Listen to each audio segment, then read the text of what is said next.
Φίλες και φίλοι, κυρίες και κύριοι, καλησπέρα. Καλώς ήρθατε για άλλη μια φορά στο κανάλι μου, Στέλιος Χρυσοστομίδης.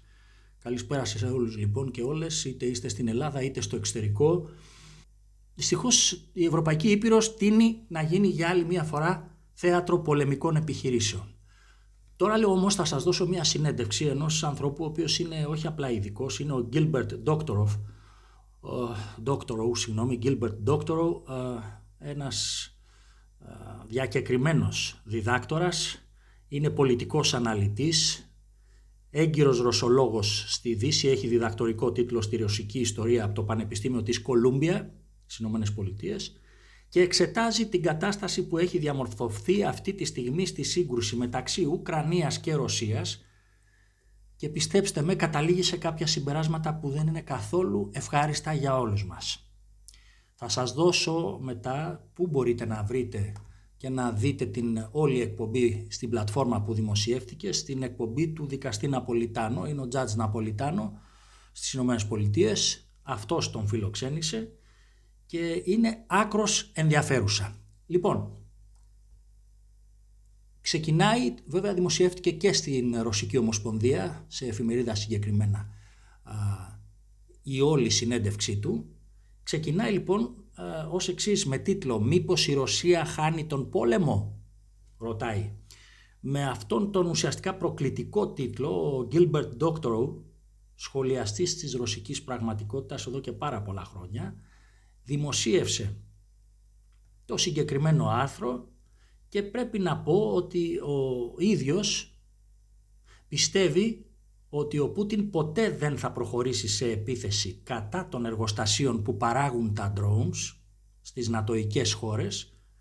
Το ακούσατε αυτό πρόσφατα, ότι θα πρέπει να γίνει, αν θέλουν να τελειώσουν με αυτή την ιστορία, να γίνει επίθεση στις ευρωπαϊκές χώρες που προμηθεύουν τα drones στην Ουκρανία. Ο συγκεκριμένος λοιπόν αναλυτής πιστεύει ότι ο Πούτιν δεν θα προχωρήσει ποτέ σε επίθεση κατά των εργοστασίων που παράγουν τα drones στις νατοικές χώρες. Μία λύση που υποστηρίζει ο ίδιος ως εφικτή στο άρθρο του και ως εναλλακτική θεωρεί ότι θα μπορούσε να είναι ο πλήρης αποκεφαλισμός της ηγεσίας του καθεστώτος του Κιέβου, ο οποίος αν πραγματοποιηθεί θα έλυνε ουσιαστικά το πρόβλημα, έτσι πιστεύει, καθώς πλέον οι νατοικές χώρες θα ήταν υποχρεωμένες να συνεχίσουν τις επιθέσεις οι ίδιες, πράγμα που όπως πιστεύει δεν θα το πράξουν. Λοιπόν, ακούστε όμως και κάτι άλλο. Πολλές φορές σας μεταφέρω από πολύ έγκυρες πηγές πράγματα. Ο λόγος ενός δημοσιογράφου και ενός αναλυτή δεν είναι να υιοθετεί πλήρως αυτά τα οποία λέει κάποιος ή ακόμα και κάποιοι. Όπως πρόσφατα η Λαγκάρτ, 4 υπουργοί οικονομικών για το θέμα της πετρελαϊκής κρίσης στην Ευρώπη, αλλά και ο ΟΠΕΚ και ο Διεθνής Οργανισμός Ενέργειας. Ο ρόλος ενός αναλυτή είναι να κοιτάει τα γεγονότα, να κοιτάει τις τάσεις και βεβαίως και ιστορικά δεδομένα τα οποία βοηθούν στην ανάλυση στο που πάει να φτάσει μια κατάσταση. Στο τέλος, μόλις τελειώσω αυτά που λέει ο συγκεκριμένος αναλυτής, θα σας πω κατά τη γνώμη μου που οδηγείται η όλη ιστορία με Δύση, Κίνα και Ρωσία. Όμως, ας επικεντρωθώ σε αυτή την πολύ ενδιαφέρουσα συνέντευξη στο δικαστή Ναπολιτάνο και να σας πω λοιπόν ότι η βασική υπόθεση αυτού του άρθρου και τη συνεντεύξεως είναι ότι οι πληροφορίες των δυτικών ότι η ρωσική επίθεση έχει αποτελματωθεί μέσω της χρήσης των νατοικών drones, κακά τα ψέματα, είναι ακριβείς και ότι τα ψέματα των δυτικών, όπως γράφει, βρίσκονται στην απόκρυψη της προέλευσης αυτών των drones. Επίσης, στην εκπομπή με τον Judge Ναπολιτάνο, ο Doctorow εκτίμησε από τη στιγμή που πηγαίνει και μένει πάρα πολλούς μήνες στη Ρωσία κάθε χρόνο, εκτίμησε λοιπόν ότι ο ρωσικός λαός έχει μπουχτίσει, είπε χαρακτηριστικά, με το μακροχρόνιο πόλεμο, αλλά όχι προς την κατεύθυνση της υποχώρησης προς το καθεστώς του Κιέβου, αλλά αντίθετα προς την κατεύθυνση της σοβαρότερης ενασχόλησης με τη συντριβή του. Λοιπόν, σας έχω πει ότι υπάρχουν κάποιοι σκληροπυρηνικοί μέσα στο Συμβούλιο Άμυνας και Εξωτερικής Πολιτικής της Ρωσικής Ομοσπονδίας. Σας είχα μεταφέρει πρόσφατα και μια άλλη συνέντευξη του Καραγκάνοφ που πιέζουν τον πρόεδρο Πούτιν και του λένε ότι δεν έχει άλλα περιθώρια. Τώρα λοιπόν σας διαβάζω το άρθρο και στη συνέχεια θα προχωρήσουμε στα περαιτέρω στοιχεία. Ρωτάει λοιπόν, μήπως η Ρωσία χάνει τον πόλεμο? Μεγάλα μέσα ενημέρωσης γράφει όπως η Financial Times και η Le Figaro έχουν αφιερώσει τις τελευταίες ημέρες εκτενή κάλυψη στην πορεία του πολέμου μεταξύ Ρωσίας και Ουκρανίας, παρουσιάζοντας ισχυρά επιχειρήματα προκειμένου να επανεξετάσουμε ποιος κερδίζει και ποιος χάνει. Λοιπόν, όπως επισημαίνουν λοιπόν τα εν λόγω μέσα ενημέρωσης, αναφερόμενα σε Ουκρανούς παρατηρητές που καταγράφουν τις επιτυχίες αλλά και τις απώλειες εδαφών, η φετινή, λέει, ρωσική αιαρινή επίθεση είχε απογοητευτικά αποτελέσματα, καθώς τον Μάιο κατέλαβε περίπου, τον περασμένο Μάιο κυρίες και κύριοι, 130 τετραγωνικά χιλιόμετρα του Ντονμπάς που ελέγχονταν από την Ουκρανία, ενώ ένα χρόνο νωρίτερα η ρωσική προέλαση ήταν 10 φορές μεγαλύτερη. Λοιπόν, η εξήγηση που δίνουν είναι τα ολοένα και πιο ισχυρά και καταστροφικά ουκρανικά, παύλα ανατοϊκά αν προτιμάτε, drones που κατακλείζουν το πεδίο της μάχης και καθιστούν αδύνατη τη συγκρότηση μεγάλων στρατιωτικών σχηματισμών. Λέει λοιπόν ότι παρατηρώ ότι τα κρατικά ρωσικά μέσα ενημέρωσης παραμένουν εντελώς σιωπηλά σχετικά με αυτές τις αναφορές. Δεν αμφισβητούνται, πράγμα που σημαίνει ότι ενδέχεται να είναι σωστές. Προτείνω, λέει ο καθηγητής, μια πιθανή εναλλακτική εξήγηση για την πενιχρή εδαφική κατάκτηση του μηνός Μαΐου. Από τον περασμένο Οκτώβριο, λέει, οι ρωσικές ένοπλες δυνάμεις δεν έχουν επικεντρωθεί σε προωθήσεις σε ανοιχτά πεδία, αλλά στην κατάληψη της σημαντικής αμυντικής πόλης Κωνσταντινόφκα, το ξέρετε αυτό, η οποία αποτελεί τη διαδρομή που πρέπει να διανύσουν για να καταλάβουν τις τελευταίες οχυρωμένες πόλεις του Ντονέτσκ, του Κραματόρσκ και του Σλαβιάνσκ. Οι μάχες, λέει, εξακολουθούν να είναι έντονες για την κατάληψη της μιας ή της άλλης περιοχής στην Κωνσταντινόφκα και σίγουρα έχουν υψηλό κόστος σε ανθρώπινες απώλειες και από τις δύο πλευρές.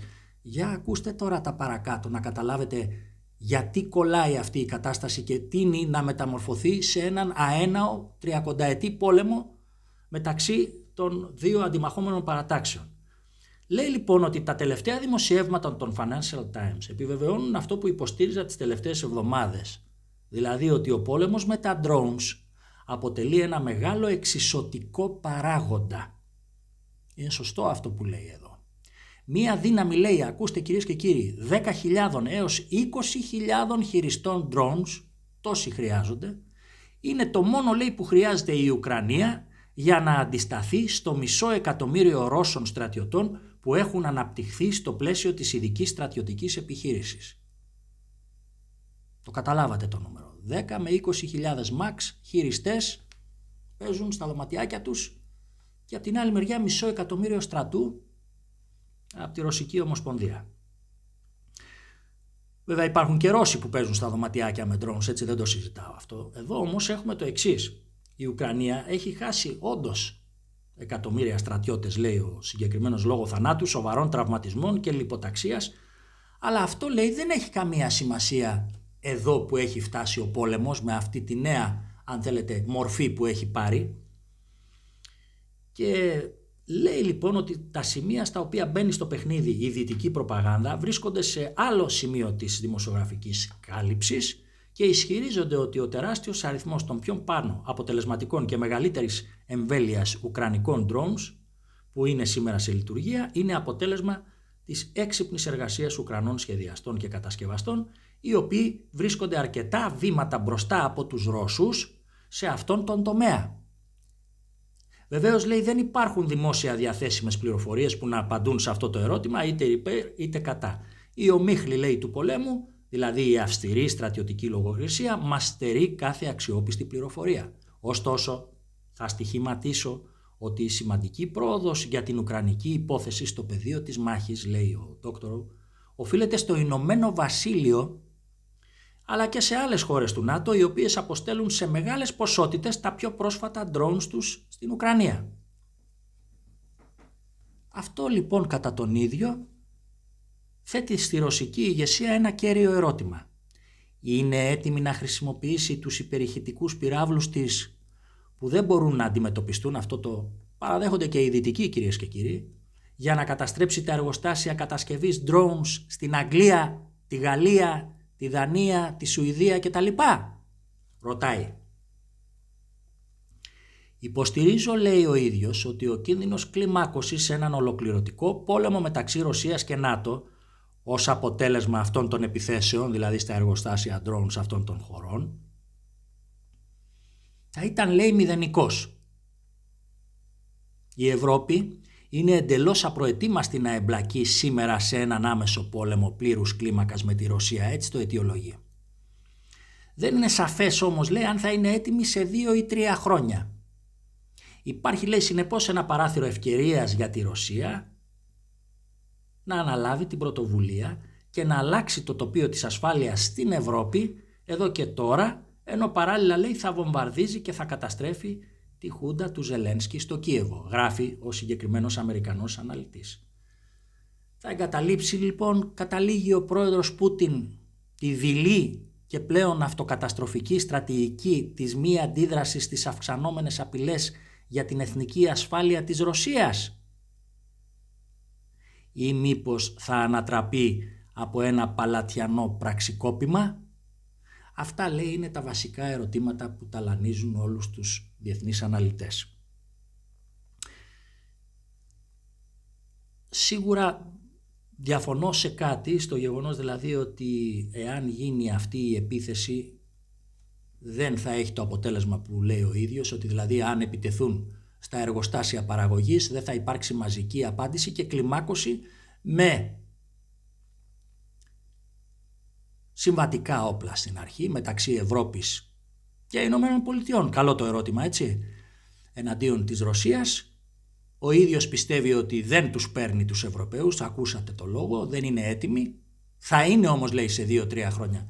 Και εγώ σας ρωτάω, αν είναι έτσι τα πράγματα και αν δεν συμβαίνει κάτι που εμείς όλοι δεν ξέρουμε και δεν είναι μια παράμετρος που δεν μπορούμε να τη λάβουμε με τίποτα υπόψη μας, ποιος ο λόγος να περιμένει η Ρωσία άλλα 2-3 χρόνια, που τότε πια θα είναι αργά για αυτήν, γιατί θα έχουν εξοπλιστεί? Βλέπετε τους προϋπολογισμούς στις ευρωπαϊκές χώρες. Αυτό είναι το κύριο ερώτημα το δικό μου. Είναι ένα καλό ερώτημα, πρέπει να παραδεχτείτε. Είναι ένα μεγάλο δίλημμα. Κατά τη γνώμη μου, αυτό είναι το μόνο σημείο που διαφωνώ μαζί του. Όταν θα χτυπήσει τα εργοστάσια παραγωγής στις συγκεκριμένες χώρες που ανέφερε, έχω την αίσθηση ότι τα πράγματα θα ξεφύγουν. Μπορεί να κάνω λάθος όμως εγώ. Ο άνθρωπος αυτός είναι ένας άνθρωπος που γνωρίζει πάρα πολλά πράγματα από γεωστρατηγική. Τον σέβομαι. Παρ' όλα αυτά, εγώ έπρεπε να σας δώσω την άποψή του και να σας πω και τη δική μου άποψη και την επιφύλαξη. Άλλωστε δικαιούμαι και εγώ να σας λέω τις απόψεις μου, διότι το 2022 το Φεβρουάριο είχα πει ότι θα κρατήσει πολλά χρόνια. Ομολογώ βέβαια ότι αυτό το πράγμα τώρα, αυτή η κρεατομηχανή που έχει στηθεί εκεί πάνω, κυρίες και κύριοι, δεν τελειώνει, δεν έχει τελειωμό. Και είναι ένα καζάνι που βράζει και ανά πάσα στιγμή μπορεί να εκραγεί. Στην προηγούμενη εκπομπή σας είπα ότι αυτό που γίνεται, δηλαδή να χτυπούν οι Ουκρανοί με drones το πυρηνικό εργοστάσιο στη Ζαπορίζια, να έχουν πέσει γιατί δεν υπάρχει ηλεκτρικό ρεύμα στην περιοχή, και άρα πώς θα ψυχθεί ο αντιδραστήρας χωρίς ρεύμα? Και ως εναλλακτική οι Ρώσοι προσπαθούν με βιτιοφόρα να στείλουν καύσιμα, ούτως ώστε να λειτουργήσουν οι γεννήτριες και να γίνει η ψήξη του αντιδραστήρα, και πάλι ουκρανικά ντρόουν στυπανέ τα φορτηγά με τα καύσιμα. Δηλαδή δεν ξέρω αν έχετε συνειδητοποιήσει, κυρίες και κύριοι, πού βρισκόμαστε. Γιατί κάποιοι λένε ότι τους τρομάζω, εγώ τους τρομάζω. Η πραγματικότητα. Άλλωστε εγώ ο ίδιος τους έχω μπλοκάρει αυτοί που τρομάζουν για να μην τρομάζουν. Λοιπόν, το θέμα είναι ότι μας αρέσει ή δεν μας αρέσει, αυτή είναι η πραγματικότητα. Και τώρα, να σας θυμίσω ότι θύμισαν πρόσφατα οι Κινέζοι, γιατί κατά τη γνώμη μου πάμε μέσω πρόθεσμα σε ένα πόλεμο Δύσης και Κίνας, αφού τελειώσει το θέμα της Ρωσίας. Τώρα το πώς θα τελειώσει είναι ένα πολύ μεγάλο ερωτηματικό. Μάλιστα ο συγκεκριμένος αναλυτής έλεγε ότι οι Κινέζοι μπήκαν και ανέλυσαν τα πάντα από αυτή την τελευταία του συνέντευξη, διότι τους ενδιαφέρει να ξέρουν αν οι Ρώσοι θα χάσουν ή θα κερδίσουν θα κερδίσουν τον πόλεμο με την Ουκρανία. Είναι άμεσα, λέει, εμπλεκόμενοι οι Κινέζοι. Θύμισαν λοιπόν οι Κινέζοι μια ανακοίνωσή τους παλιά. Την είχε βγάλει η Κινέζικη πρεσβεία στη Μόσχα. Είχαν δημοσιεύσει τους πολέμους της Αμερικής παγκοσμίως χωρίς να τις έχει επιτεθεί κανείς. Και λέει: «Ο σχιζοφρενής κάντε την Αμερική μεγάλη ξανά». Η Κινεζική πρεσβεία στη Μόσχα λοιπόν δημοσίευσε και πάλι τον κατάλογο αυτών με τους πολέμους μετά το Δεύτερο Παγκόσμιο Πόλεμο. Η Ιαπωνία ξεκινάνε από εκεί οι Κινέζοι 6 με 9 Αυγούστου 1945, Κορέα και Κίνα 1950-1953, Γουατεμάλα 54-60-67-69, Ινδονησία 1958, Κούβα 59-61, Κογκό 1964, Λάος 64-73, Βιετνάμ, Καμπότζη, Γρανάδα, Λίβανος, Λιβύη, Σαλβαδόρ, Νικαράγουα, Ιράν 87-2025, Παναμάς το 89, Ιράκ, Κουβέιτ, Σομαλία, Σουδάν, Αφγανιστάν, Ιουγκοσλαβία, Ιεμένη, Πακιστάν, Συρία. Θυμάστε το πώς είχε βομβαρδιστεί η Κινεζική πρεσβεία στο Βελιγράδι. Γράφουν λοιπόν οι Κινέζοι ότι ο κατάλογος αυτός περιλαμβάνει περίπου 30 χώρες. Η Κίνα τόνισε ότι δεν πρέπει ποτέ να ξεχνάμε ποια είναι η πραγματική απειλή για τον κόσμο. Τότε λέει προκύπτει το ερώτημα: έχει εκφράσει ποτέ η δυτική κοινωνία την οργή της προς τις Ηνωμένες Πολιτείες, ρωτούν οι Κινέζοι. Έχει ποτέ μια δυνατή φωνή η οποία εναντιώθηκε εναντίον τους? Έχουν επιβληθεί ποτέ κυρώσεις στις Ηνωμένες Πολιτείες? Ολόκληρο λέει αυτό το παγκόσμιο σύστημα, το οποίο αποκαλούμε διεθνή κοινότητα, έχει παραμείνει σιωπηλό, ενώ οι Ηνωμένες Πολιτείες επιτέθηκαν σε χώρες σε όλο τον κόσμο σαν ληστές και μετέτρεψαν τα όνειρά τους σε τρομερούς εφιάλτες. Καμία καταδίκη, καμία επίπληξη, καμία κακία. Μια δειλή ντροπιασμένη και υποκριτική παγκόσμια συνείδηση. Δεν είναι τυχαίο που σας το διαβάζω αυτό, θα σας πω γιατί. Αυτή η λίστα, λένε οι Κινέζοι, πρέπει να κυκλοφορήσει σε όλες τις πιθανές πλατφόρμες. Πρέπει να γίνουν βίντεο για να καταγγείλουν όλους αυτούς τους δυτικούς υποκριτές και να μας θυμίζουν κάθε γεγονός των εγκλημάτων που διέπλαξαν οι Ηνωμένες Πολιτείες σε όλο τον κόσμο. Τον κατάλογο λοιπόν που έδωσε στη δημοσιότητα η Κινεζική πρεσβεία στη Ρωσία, στη Μόσχα, ως πολιτικό και ηθικό μήνυμα σε μια εποχή που διεθνή μέσα ενημέρωσης και δυτικές χώρες καταδίκωσαν έντονα την επίθεση του Ιράν στο Ισραήλ, αλλά όπου αγνοήθηκε, λέει, παντελώς το παρελθόν των Ηνωμένων Πολιτειών. Και λένε ότι όταν το Ιράν ανταπέδωσε αντίπεινα εναντίον του Ισραήλ, οι Ηνωμένες Πολιτείες και οι σύμμαχοί τους άρχισαν να αποκαλούν το Ιράν παγκόσμια απειλή. Λοιπόν, τελειώσαμε και με τους Κινέζους και την παλιά ανακοίνωσή τους και το φρεσκάρισμά της. Εγώ σε αυτό το σημείο, κυρίες και κύριοι, θέλω να σας πω ότι για κάποιο ανεξήγητο λόγο οι διπλωμάτες των Ηνωμένων Πολιτειών δείχνουν ότι έχουν αγνοήσει παντελώς το δόγμα Κίσιγκερ. Το δόγμα Κίσιγκερ, αναφέρομαι στις θέσεις του για το ότι δεν πρέπει ποτέ η Δύση και ειδικά οι Ηνωμένες Πολιτείες να επιτρέψουν τη συμμαχία Ρωσίας και Κίνας, διότι λέει τότε θα χαθεί ο επόμενος παγκόσμιος πόλεμος. Και δεν πρέπει με τίποτα να σπρώξουμε τη Ρωσία στην αγκαλιά της Κίνας, είχε πει ο Χένρι Κίσιγκερ. Αρέσει δεν αρέσει, η ιστορία του και οι όλες πρακτικές του με τα πραξικοπήματα σε Νότιο Αμερική και σε όλο τον πλανήτη, θα έλεγα εγώ, είχε εκφράσει αυτό το δόγμα προβλέποντας ένα ευφυής άνθρωπος, βέβαια για λάθος σκοπούς, έτσι, και χωρίς ηθική σαφέστατα, ο οποίος όμως έλεγε ότι δεν πρέπει με τίποτα να παρεκκλίνετε από αυτές τις θέσεις και να σπρώξετε τη Ρωσία στην αγκαλιά της Κίνας. Λοιπόν, βλέπετε όμως ότι δεν ακολουθείται αυτό το δόγμα και υπάρχουν περίεργες καταστάσεις στο τρίγωνο Ρωσίας, Κίνας και Ηνωμένων Πολιτειών. Θα ήθελα λοιπόν σε αυτό το σημείο, μετά από αυτή την ανάλυση που σας έκανα αλλά και την συγκεκριμένη συνέντευξη, να μου γράψετε σε σχόλια, τα οποία τα σχόλιά σας είναι πραγματικά εξαιρετικά σχόλια και πολλές φορές μαθαίνω από τα σχόλιά σας. Θέλω να μου γράψετε λοιπόν τη γνώμη σας για όλα αυτά που σας διάβασα σήμερα. Δηλαδή, θα είναι τεράστιο το ρίσκο για τον Πούτιν να χτυπήσει τα εργοστάσια drones τα ευρωπαϊκά? Τι θα επακολουθήσει?